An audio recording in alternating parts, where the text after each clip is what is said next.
Glória a Deus. Quero cumprimentar a igreja com a paz do Senhor. Graças a Deus que Deus nos concede essa rica oportunidade de podermos estarmos em um culto de Santa Ceia, reunindo e adorando ao nome do Senhor. Vamos ficar de pé, igreja, e vamos ler aqui alguns versículos da palavra do Senhor que se encontra lá no livro do Apocalipse, capítulo de número 21. E vi um novo céu e uma nova terra, porque já o primeiro céu e a primeira terra passaram, o mar já não existe. E eu, João, vi a cidade santa, a nova Jerusalém, que de Deus descia do céu, adereçada como uma esposa ataviada para o seu marido. E ouvi uma grande voz que do céu dizia: Eis aqui o tabernáculo de Deus com os homens, pois com ele habitará, e eles serão o seu povo, e o meu Deus estará com ele e será o seu Deus. Verso 4. E Deus limpará dos seus olhos toda a lágrima, e não haverá mais morte, nem pranto, nem clamor, nem dor, porque já as primeiras coisas são passadas. Feche seus olhos e ore assim comigo. Soberano Deus, Pai eterno, eu quero rogar-te, Senhor, nessa noite, para que teu Espírito Santo possa nos ajudar a ministrar a tua palavra, Deus. Que a tua palavra, Deus, possa operar em nossos corações. Que a tua palavra, Senhor, possa assim mexer com as nossas entranhas, Senhor. Que a tua palavra possa modificar, Senhor, o nosso modo de viver, o nosso modo de agir. Senhor, obrigado por essa oportunidade, Deus. Eu encareço, Senhor, da tua ajuda nessa noite. Em nome de Jesus. Amém. Poder sentar, irmãos. O capítulo 21 de Apocalipse vai tratar sobre o novo céu e a nova terra. E eu quero intitular essa minha ministração te fazendo uma pergunta: por que o céu é melhor? Será que alguns dos irmãos teriam algum argumento para responder essa minha pergunta? Por que o céu é melhor? Eu irei trazer algumas características, irmãos. Algumas delas, porque se eu fosse tratar de todas as características, seria possível que essa noite não fosse dar tempo de tratar cada uma da maneira certa. Mas por que o céu é melhor? Irmãos, a nossa história humana, ela começa em um jardim e termina em uma cidade bela como um jardim. O que Deus anunciou por meio do profeta Isaías, o apóstolo João vê e escreve nesse capítulo 21, que é sobre o novo céu e a nova terra. E para que os irmãos possam entender, existem dois vocábulos traduzidos para a palavra novo. O primeiro vocábulo trata-se que diz a respeito ao tempo, que é a palavra neos. O segundo vocábulo da palavra novo é kainós, que diz respeito à qualidade. O primeiro se aplica, irmãos, recentemente sobre a existência. Já a segunda característica demonstra características novas. Mas por que, irmãos, o João ele vai tratar, mas o que é um novo céu e a nova terra? E eu peço que você acompanhe comigo com a sua Bíblia aberta e nós vamos acompanharmos. Mas o que é um novo céu e uma nova terra? Veja que no primeiro versículo, João ele vai escrever: E vi um novo céu e uma nova terra, porque já o primeiro céu e a primeira terra passaram, e o mar já não existe. Veja que João ele vai escrever e vai tratar sobre a redenção de Deus. Redenção essa, irmãos, que não parou apenas na igreja. Essa redenção, segundo João, ela vai atingir ali as feituras de Deus, quando ele vai tratar sobre o novo céu e a nova terra. E, irmãos, para que a gente possa entender, a nossa queda, irmãos, foi tão grande, o poder do pecado nosso foi tão grande, que atingiu também a natureza. Daí então ele vai dizer que a redenção de Deus também vai atingir a natureza. Paulo, certa vez escrevendo aos Romanos, vai dizer que a natureza geme aguardando a revelação de Jesus Cristo. E veja, irmãos, até que ponto o poder do pecado ele foi capaz de atingir também a natureza. E acompanhe que no verso 2, João ele vai dizer que viu a cidade santa, a nova Jerusalém, descendo do céu, preparada como uma noiva adornada para o quê? Para o seu marido. E veja que João ele vai continuar tratando da felicidade, irmãos, que vai ser nesse novo céu e nessa nova terra. Porque, irmãos, quando a noiva ela está aguardando o seu noivo, a noiva aguarda com felicidade. E veja que João ele vai dizer que está preparada como uma noiva adornada para o seu marido. O verso 3 ele vai continuar falando que eles serão o seu povo. O próprio Deus estará com eles. E ele será o seu Deus. E daí então, irmãos, nós vamos ter uma aliança completa entre Deus e o seu povo, irmãos. E isso, irmãos, já é um motivo de nós se alegrarmos, de saber que Deus tem reservado para nós um novo céu e uma nova terra. Certa vez Paulo, escrevendo aos Filipenses, no capítulo 1, no verso 23, Paulo ele vai dizer, porque eu desejo estar com Cristo. Por quê? Porque estar com Cristo é bem melhor. Mas por que Paulo escreveu que estar com Cristo é bem melhor? E eu quero daqui então, irmãos, começar com algumas características de por que o céu é melhor. A primeira característica nós vamos encontrar no verso 4. O verso 4 ele vai dizer que Deus limpará dos seus olhos toda a lágrima. E veja que a primeira característica de que o céu é melhor é que lá no céu não haverá mais dor, irmãos.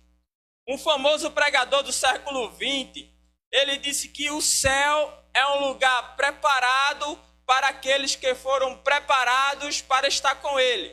Por quê? Porque não haverá dor na terra, irmãos, que o céu não possa curar. Veja o que esse pregador ele vai dizer. Ele vai dizer que não haverá dor aqui na terra que lá no céu não possa ser curada. Veja, irmãos, o privilégio. Porque, irmãos, quando nós vivemos nessa terra, nós vivemos em um mundo de dores. É assim ou não é? Nós, na nossa caminhada aqui nesse mundo, nós somos castigados pelas dores. As dores, ela vem acompanhada de sofrimentos. E nós vamos sempre vivendo um dia após outro, sendo surpreendido por dor e sofrimento. E daí então, irmãos, o que alegra o nosso coração é saber que Deus tem um lugar reservado para nós, onde não haverá mais sofrimento.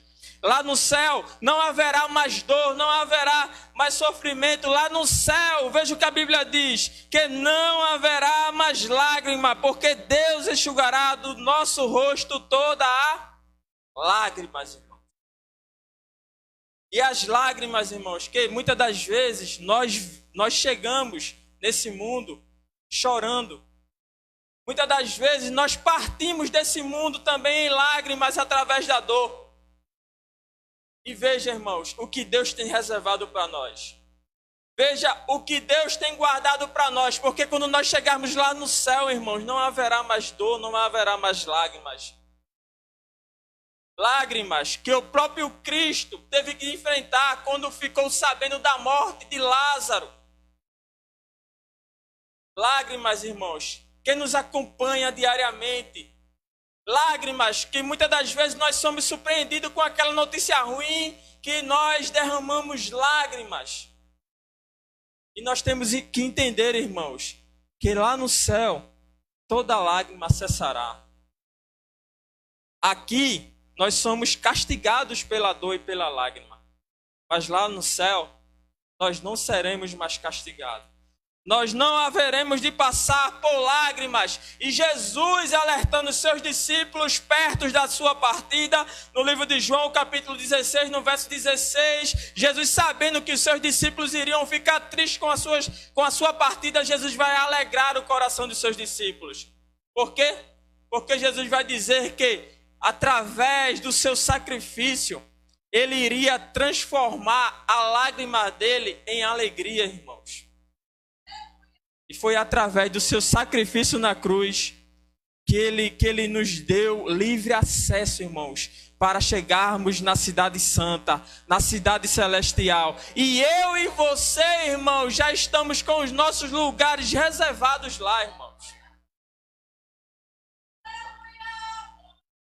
Vamos lá? Primeiro, o céu é melhor porque não haverá dor. Continuando. Segundo, o céu é melhor porque lá não haverá mais morte. Acompanhe comigo o verso 4. E lá não haverá mais morte. E a morte, irmãos, é a maior causadora de sofrimentos aqui na terra. A morte, ela arranca dos nossos braços quem nós mais amamos. A morte, ela não escolhe quem vai levar. A morte, ela põe a sua mão tanto em pessoas ricas como em pessoas pobres. A morte, ela arranca daqui da terra tanto pessoas idosas quanto pessoas jovens. A morte, irmãos, ela é a maior causadora dos sofrimentos. E veja o que João vai dizer. E lá no céu não haverá mais morte.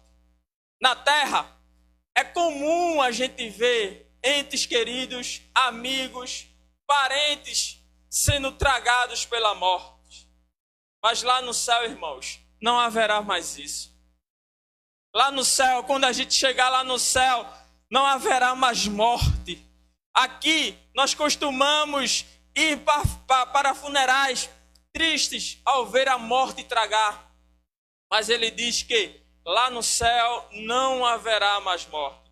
Paulo, escrevendo aos Coríntios, no capítulo 15, ele vai dizer: mas quando isto que é corruptível se revestir da incorruptibilidade, e isto que é mortal se revestir da imortabilidade, então se cumprirá a palavra que está escrito: tragada foi a morte na vitória, irmãos. Aleluia. Tragada foi a morte. Tragada foi a morte pela vitória. Ou seja, aqui nós não haveremos, aqui nós iremos passar sim, mas lá no céu nós não iremos de conviver com a morte. Aqui nós se despedimos, mas lá no céu nós não iremos se despedir. Quando nós chegarmos lá no céu, só haverá alegria. Nós não haveremos de passar por tristeza, porque lá no céu não haverá morte.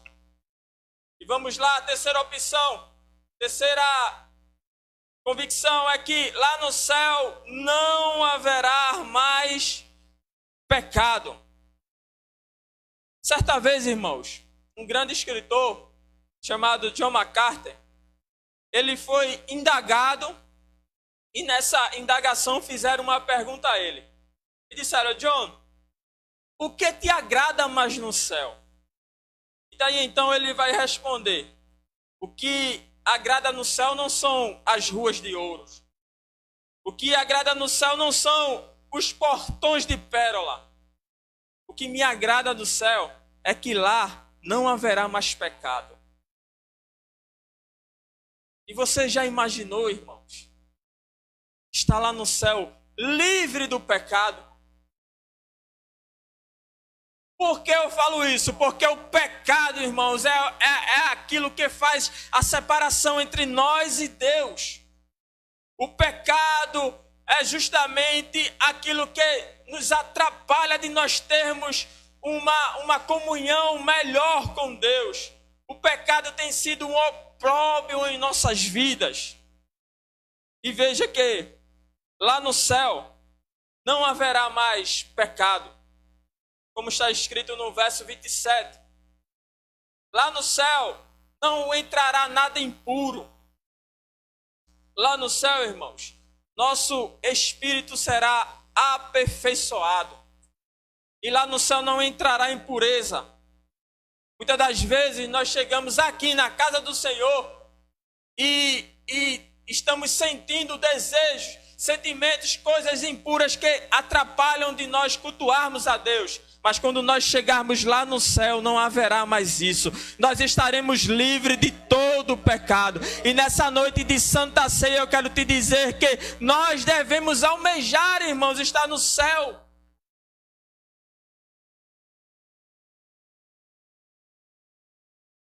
Irmãos, Paulo, escrevendo a Romanos, ele vai dizer no capítulo 7, verso 20, ora, o bem que eu quero fazer eu não faço, mas o mal que eu não quero fazer, quando eu menos olho, eu já fiz, irmãos. Veja até que ponto a nossa natureza está corrompida. Nós buscamos fazer o bem, mas nós não conseguimos. Mas o mal que nós não queremos fazer, quando nós menos esperamos, nós já fizemos. Essa é a nossa natureza, irmãos. O pecado causou isso. O pecado tem causado isso em nossas vidas. E lá no céu, irmãos, não haverá mais isso. Lá no céu, nós não iremos de passar, irmãos, por tudo isso. Vamos lá. Quarta opção. Por que o céu é melhor? Porque lá no céu, nós veremos o Senhor face a face. Irmãos, esse é um dos melhores conteúdos do que o céu está reservado para nós. Porque quando nós chegarmos lá no céu, nós veremos Jesus face a face. Hoje, nós podemos sentir, nós estamos aqui cultuando a Deus, sentindo a presença dEle. Mas lá no céu, nós haveremos de vê-lo face a face. Irmãos, com uma declaração dessa, o nosso coração deve arder de alegria. Nosso coração tem que explodir de alegria de saber que nós veremos Deus face a face. Lá no céu, irmãos, nós armos de se livrarmos de muita coisa. Lá no céu não haverá dor, lá no céu não haverá morte, lá no céu não haverá pecado, e lá no céu nós veremos Jesus face a face. Porque todo aquele que foi lavado e remido pelo sangue do Cordeiro há de entrar no céu. E Ele tem reservado esse lugar lá no céu para as nossas vidas. Irmãos, as declarações que estão registradas aqui no livro de Apocalipse, no capítulo 21, veja que o verso 5, ele vai dizer que o que estava assentado sobre o trono disse: eis que faço nova todas as coisas. E veja que João, ele vai concluindo que as coisas já estão feitas. O céu já está reservado para nós. Tudo já está feito, como está escrito. Assim como Cristo bradou naquela cruz, dizendo: está consumado, está feito. O novo céu e a nova terra já está preparado para as nossas vidas. Já está feito, irmãos. Já está feito. E a pergunta nessa noite, irmãos, é: por que para nós o céu não é mais atrativo? Por que nós, como cristãos, não tratamos mais o céu da maneira que nós deveríamos tratar? Mas por que o céu não está sendo mais atrativo para muitos irmãos aqui nessa terra? Por que será que muitos crentes têm perdido o gosto de estar no céu, tem perdido a chance de almejar, porque a Bíblia diz que a gente tem que estar almejando. Ora vem, Senhor Jesus, buscar a igreja. Mas por que nós estamos perdendo o sentido? Porque nós estamos, irmãos, trocando, invertendo os valores. Nós estamos tratando aqui na terra da nossa forma, da nossa maneira, e não de acordo com o que a Bíblia diz. Porque a Bíblia vai dizer que nós devemos pensar nas coisas que vêm do... Vamos lá, igreja, nós devemos pensar nas coisas que vêm do alto. A pergunta é, será que nós não estamos pensando nas coisas que é dessa terra? É por isso que a igreja está perdendo esse atrativo, porque a igreja não está mais pensando nas coisas que é do alto, e sim pensando nas coisas que é da terra. A Bíblia diz que nosso tesouro deve estar guardado nos céus, e nós queremos juntar tesouro aqui na terra. A Bíblia ela vai dizer que nós temos que ser peregrinos nesse mundo. E não, nós não queremos ser peregrinos nesse mundo. Nós queremos montar a nossa casa e viver nessa terra para sempre, achando que o nosso lugar é nesta terra. Mas não, irmãos. Deus tem reservado um novo céu e uma nova terra para nós, onde nós não haveremos de passar por nada disso. É por isso, irmãos, que o céu ele tem perdido o seu atrativo. É por isso que tem muito crente armando sua barraca aqui na terra, dizendo aqui é o meu lugar. Mas não, o nosso lugar não é aqui, porque aqui nós haveremos de passar por tudo isso. Mas lá no céu nós não haveremos de passar por nada disso. Aleluias. E eu quero concluir, irmãos, essa palavra fazendo um comparativo entre o começo do livro de Gênesis, com o final desse livro de Apocalipse. No livro de Gênesis, no capítulo 1, verso 1, os céus e a terra são criados. Mas veja que no capítulo 21 de Apocalipse vai dizer que novos céus e nova terra são criados. No livro de Gênesis 1:16 vai dizer que o sol é criado. Apocalipse 21:23 vai dizer que o sol não é mais desnecessário. O sol é desnecessário. 1:5 de Gênesis, a noite é definida. Apocalipse 22:5, não haverá mais noite. 3:19 de Gênesis, a morte entra na história. Apocalipse 21:4 vai dizer que não haverá mais morte. Gênesis 3:24, o homem é afastado da árvore. Apocalipse 22:14, o homem é restaurado ao paraíso. Gênesis 3:17 vai dizer que a tristeza e a dor têm início. Apocalipse 21:4 vai dizer que não haverá mais tristeza nem dor, irmãos. Veja que tudo foi criado. Tudo foi formado por Deus. No começo da nossa história nós fomos criados. Nós nascemos, já dizia Davi, que nós fomos concebidos em iniquidade. E nessa noite, irmãos, de Santa Ceia, nós temos que lembrar que nosso lugar não é aqui. Pense você que está sentado, faça uma autorreflexão, porque o nosso lugar não é aqui. Imagine-se, o pecado que tem sendo um opróbrio para as nossas vidas lá no céu, nós não haveremos de passar por nada disso.